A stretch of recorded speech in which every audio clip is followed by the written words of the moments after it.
think that we all realise the tremendous debt that we owe our next special guest, Graeme Richmond.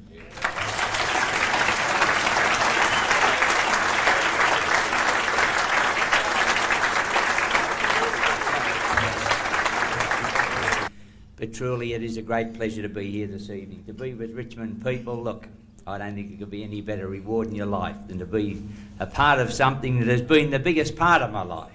And when I look around here, I can see people, not only the ones that have been with me through the good years, but the ones that were in a position to encourage me, and I can only speak in the personal vein, at a critical time in one's life when you come as a young man not knowing which way you're going, to come to a club which offers you friendship, which offers you encouragement, which puts you in a position to join people that as a 10-year-old youth, riding a bicycle up the Ballerine Hills from Port Arlington to Clifton Springs, to go and watch blokes that had played the day before against Geelong, relaxing over the weekend, to see Jack Dyer in the real flesh, when all you'd ever heard of him was on the Kiora Sports Parade.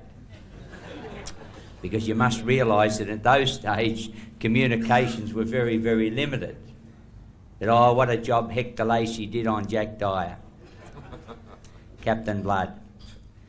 Yes, look, this game is a magnificent game. It presents itself, but it needs these characters to make it real to all of us, to people that we can identify with, to have our heroes, to be able to survive the tough times. When we read about Struggle Town, how close we identify with our club. When the club has played a part in people's lives, when people have been battling for a mere existence to live, and the only hope they've had each week has been able to come along and support these people that we hold so dear in our own lives. That's how real football is in our existence. You can talk about religion, and I don't want to appear sacrilegious, but in this state of Victoria, I think it's fair enough to say that religion and politics have been supplanted by football in the hearts and minds of many people. Now, I'm not saying that's a good thing, but it is an absolute fact of life. That we either barrack for a team or we don't barrack for a team. We either join a club, we stay with a club. That has changed in time, but it's a magnificent thing here tonight to see boys like Kevin Morris, Brian Wood, Gerald Betts, who've had occasions for various reasons to leave this club, to be here tonight.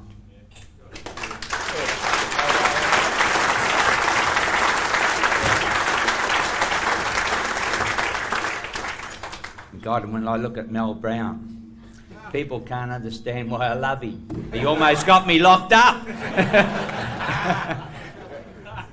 But he epitomises many of the things that we admired in Richmond. Because look, this society of ours, we have school teachers, we have philosophers, we have social do-gooders who decry the fact that we take part in a man's game, a game which involves physical contact. Everybody tries to alter the rules. They try to take on our main competitor, basketball. But when you look at the heritage that we've inherited at this club, when we've been at our very, very best, there's never ever been anybody played like we have played, because the only essence in our conscience has been that winning has been the only thing that's mattered.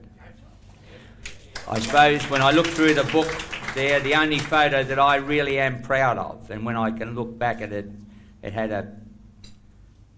a feeling of abysmal disappointment, was a photograph when we were beaten in 1972, because I can tell you quite truthfully that the magnificent premierships that we did win and the magnificent players that played in them, they were something that I really and truly expected to win.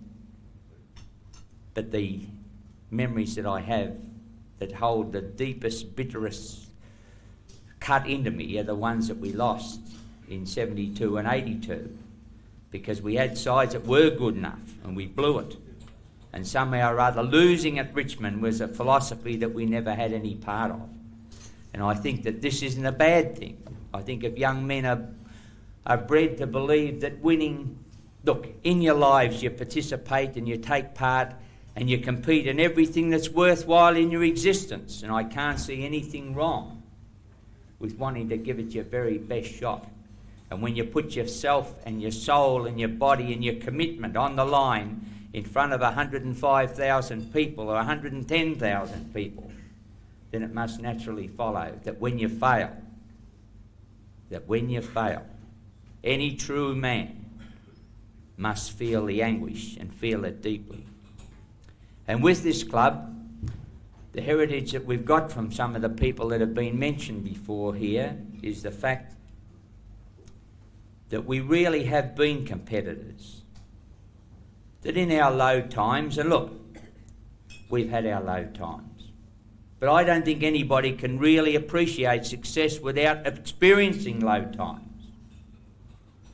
That when I know and I look around and I see that Cameron Swab has joined us here now, then I feel that the heritage that's handed on to him, as it was handed to me by Jack Dyer, who said, look, if you're ever half as good as Percy Page, you'll do the job. And that was something. Percy Page was a man who came to Richmond. We'd won the double in 20 and 21 and fallen on hard times. Then Percy was appointed secretary of this club. In those days, there were no such things as cars much. Percy would jump on the train on a Friday night and not be seen till Sunday night or Monday morning. And by hell, he came back with the signatures of all the great players that joined the 1932 and 1934 premiership team. But before that, his mettle was really tested by 3 successive losses against Collingwood in 27, 28 and 29. And you need to know the downside to appreciate the upside. Percy, unfortunately, found the downside a bit hard going and turned it up before the real glory came. And later on, of course, he went to Melbourne and came up with a magnificent Melbourne sides that came out and won a triple premiership. On the way, of course, he brought Checker Hughes to Richmond. And it was my great fortune to have the friendship of these people. The same, it was my great fortune to have the friendship of my boyhood heroes. Tigerland, a fighting fury.